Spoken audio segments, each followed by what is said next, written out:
we were a little delayed, and it probably worked out for the better of us because then we don't have to start the show talking about Mike Babcock. And we're going to start it on a high note, which is, by golly, the Vancouver Canucks have won a game. There's a turnaround. Put your hands in the air and wave them like you just don't care. This is what we call a format changer.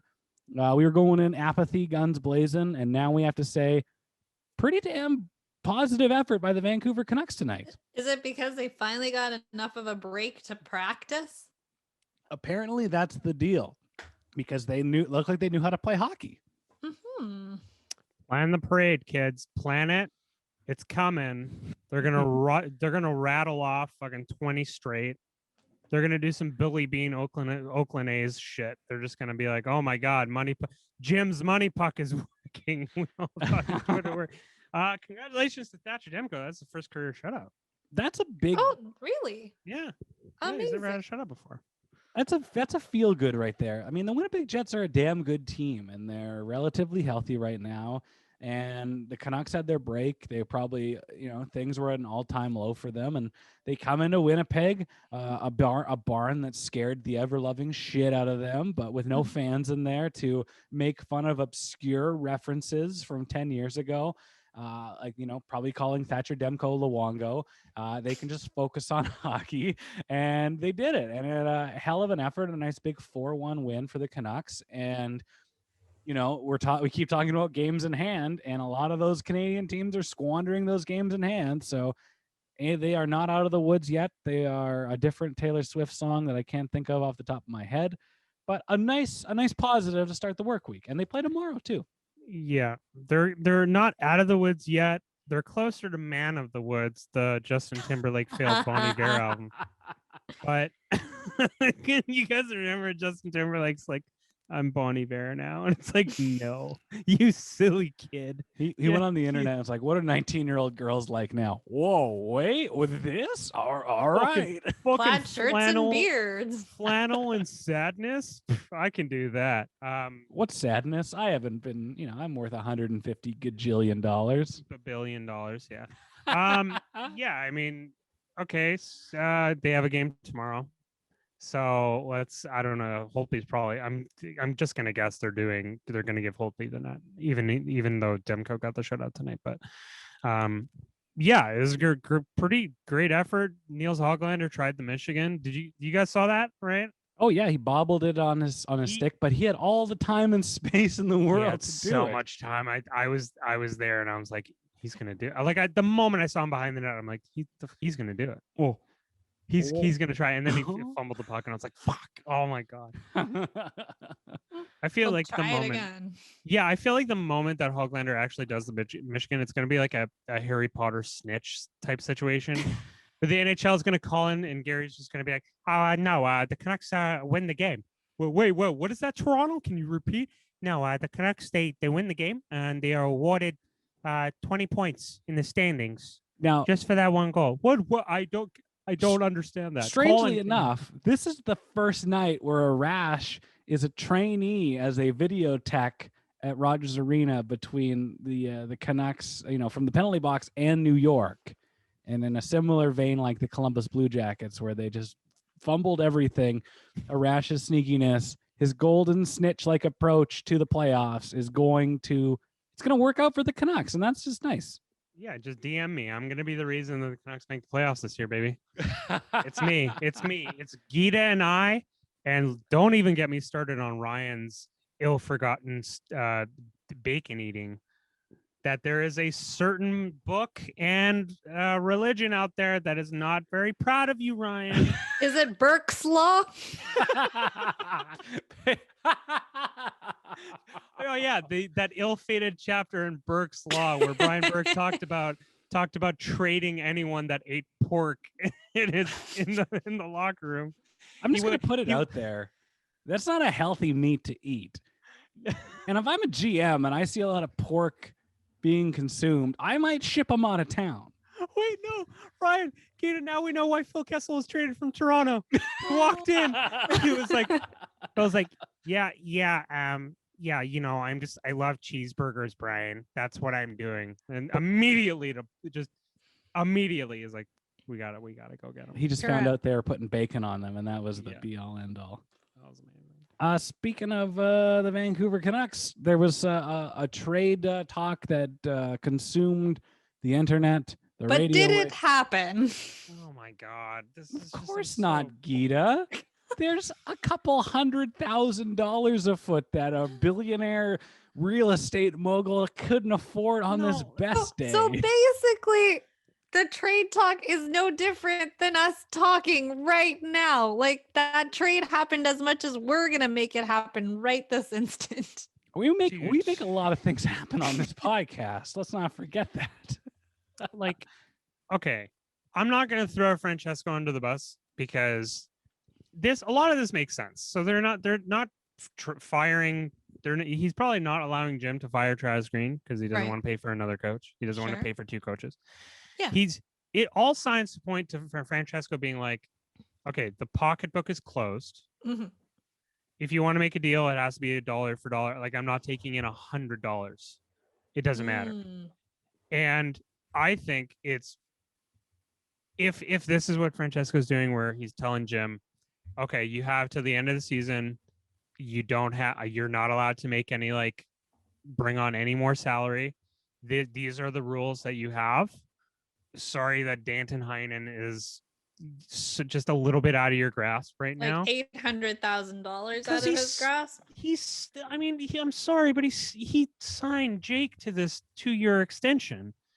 He's the one that got Jim Benning is the reason this contract is here. Mhm. And at some point, yeah, as an owner, we can all disagree with Francesco Aquilini. We can all disagree with maybe he's pushed an ultimatum for the Canucks to chase playoffs success and as opposed to accumulating draft picks and lottery picks and trying to just harvest way more entry level contracts or whatever.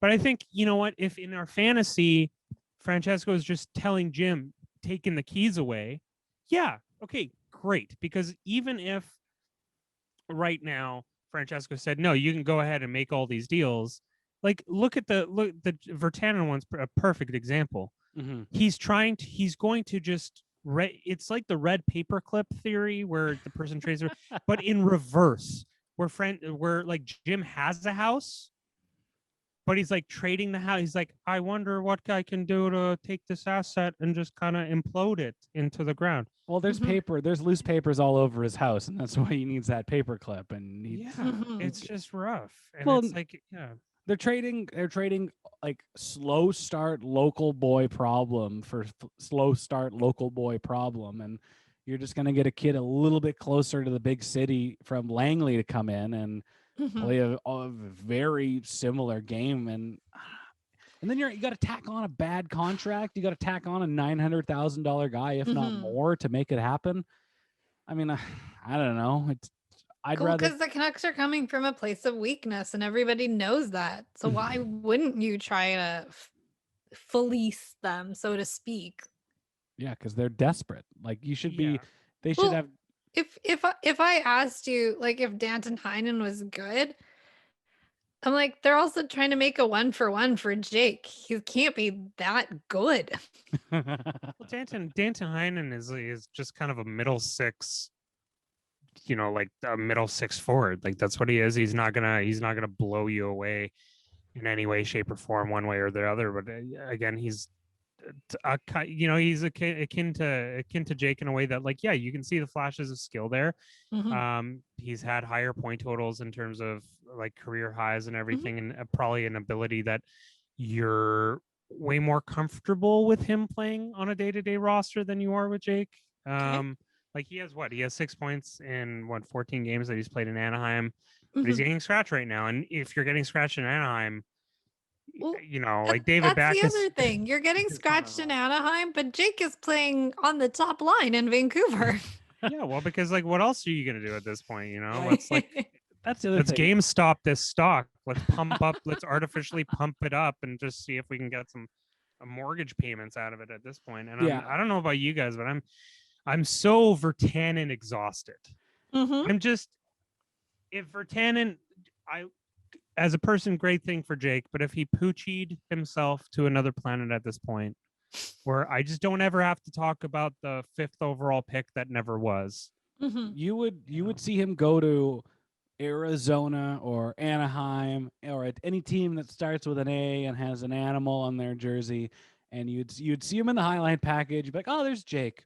Yeah, he doesn't look very good, and that would be the extent you would think and worry about Jake Virtanen, and you would go on with your life. And then 31-year-old Jake Virtanen is playing in Switzerland.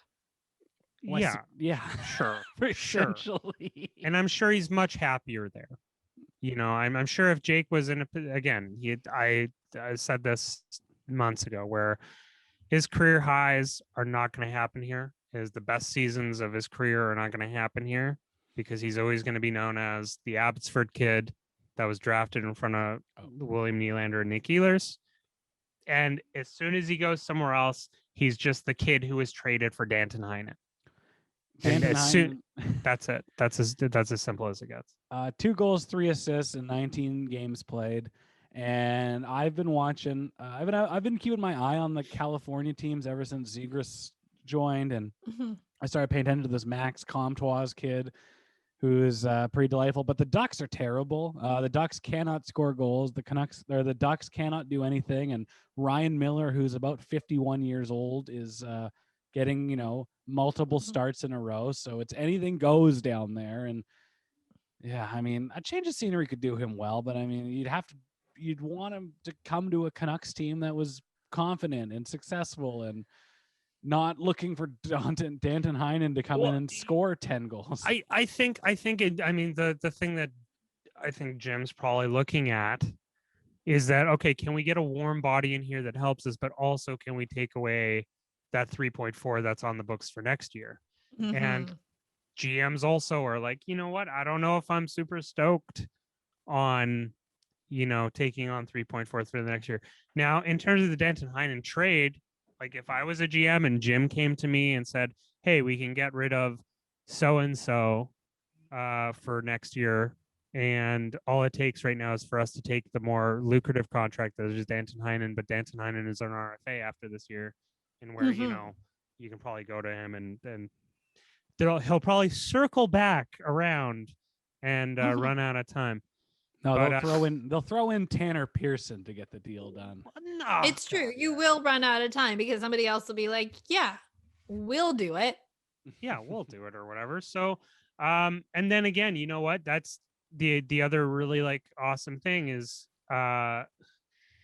if the Canucks position themselves in the way that they should, the expansion draft is another really lucrative option, because they have slots available, right? Because they have to protect Cole Lind, and then on D and forward, I forget off the top of my head which one, but there's a slot open for them to take on a player. Okay. Like, just like Vegas, not Vegas, but if you think about like Marchessault and Riley from Florida, like they have the ability to go to one of these teams and say, well, okay, if Seattle's going to select so-and-so, well, instead of that, we'll give you a 4th so you don't actually lose them for nothing. They're in a position to do that. And if they may move Jake for a 1-year contract, okay, fine, let's just get it done. Let's move the furniture out so that Gita's new 4 couches can come in. That kind of bummed me out. We joked about it on one of the shows we did last week, Arash, that they had a great win. The Canucks did a very nice win tonight. They won 4-0. Thatcher Demko gets his first shutout. Big Hog gets his first goal in a month. Nate Schmidt is impressive. JT Miller is a point a game player, but we've seen this dog and pony show before, and let's see how the next 4 games go. But you kind of jump to conclusions and assume that the Canucks are going to be sellers of the deadline. And just to see the trade bait board on TSN today with like Jake Virtanen, fine, that's bait. But to see Tanner Pearson up there, yeah, kind of bums me out a little bit, because that is a very productive and efficient player making a sensible contract that does a lot for this team. And I just feel like he is an easier thing to sell, and he could be going pretty soon. Wait, are you sad that Tanner Pearson's going to be leaving? Like, might be a trade bait piece that is going to leave. You're sad about that. I'm sad that it's come down to you have all these pieces, and the only thing that you will be able to move for in a sensible deal will be Tanner Pearson, when you shouldn't be moving Tanner Pearson. Okay, but all right, so right now, though, like Tanner Pearson, nice guy, rebounded. It turned, Eric Branson into Tanner Pearson, which, by all means is pretty good. That's a paperclip into a house right there. Dude, it's just all about like, how do you turn the UFA contracts that are coming off the books into little lottery picks, second, third round, whatever, and then taking that cap allocated money and turning that into smart money puck, ideals. And if you're looking at the expansion draft, if you're looking at UFA, if you're looking at like the pandemic's still going to go on, so RFAs again. There might be another cascading list of RFAs that certain owners are going to be bleeding money. Like Arash, I got to cut you off there because Tanner Pearsons are not dimes a dozen. I mean, they're 15 to 20 goal scoring top 6, top 9 wingers don't just grow on trees. Are we getting into an argument over understanding if Tanner Pearson is such a delicate gem of a flower that nowhere? Am I talking to Jim Benning right now? You know what the problem is? We talked about this so often. People's worth is inflated when they play in Vancouver. And then you are a 8 out of 10 in Vancouver where you're somebody else's 4. Ryan, do I need to fucking take how much it wait? No, my mind is being blown right now. I think this is gonna be our first like argument of pucks on net. So how much is Tanner Pearson making right now, Ryan? 3.5. No, he's not. He's making like 4 point something. He's making like at least he's making a 3. You can look it up. Okay, I'm gonna look it up right now. And the point is, we're gonna note this for pucks on net as the first time that Arash and Ryan get into a tizzy, and Gita can just be there being like, "Oh, you boys, okay, he's making 3.75. Good deal. Okay. Good deal." Ryan, you Making give Jake me Virtanen $3.75 fucking $1 million right now in this market. Oh, Ryan. Like, you can have an entire new third line, Ryan, with 3.7. Not in Vancouver. No, they can't. No, I don't know if you know what the Canucks have done, Arash. Yeah, there's still the guy working here has been working here for a while, and he's pulling these strings, and he loves to overpay bottom sixers. No, my gripe is that. Oh, I'm tilted. No, God, I'm I tilted. wish Jim Benning was my employer. Oh my! You'd be making great money, Keita. I'm so upset. Why are you upset? Because here you are, like being like, "Oh my God, Tanner Pearsons don't grow on trees." I'm like, there's sarcasm. A Tanner Pearson tree right there. It's like 20 Tanner Pearsons.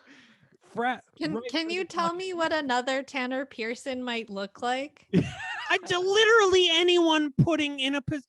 But put a name to it, to one of those. How much did Mike Hoffman get? How much did Tyler Toffoli get? You need to assume that they can. You got to assume Michael Granlund. I don't. Anthony Duclair. Like I don't. Oh God, I'm having a hemorrhage. I'm actually having. Here's the gripe. Let the court know that this is the moment in which my brain imploded and I died. Jim, can you call this podcast the Tanner Pearson tree? Why not? That's a great name there. But like we just talk about how it's stupid that they can't move Virtanen and they got this cap hit coming up and this and that. Yeah. And they have all this wasted scrap metal in the bottom 6 that they couldn't move if they were giving away picks with them for high ones. Then you have Tanner Pearson, who's a guy I wouldn't mind sticking around. He's not going to fetch you that much, and then you're going to have to give him a contract, Ryan. I love you, but like, are you going to give Tanner Pearson 4x4? How old is he? He's like, oh my God, I can't. Oh my God, 7. Clip this as exhibit 1 of the murder of Ryan Schaap.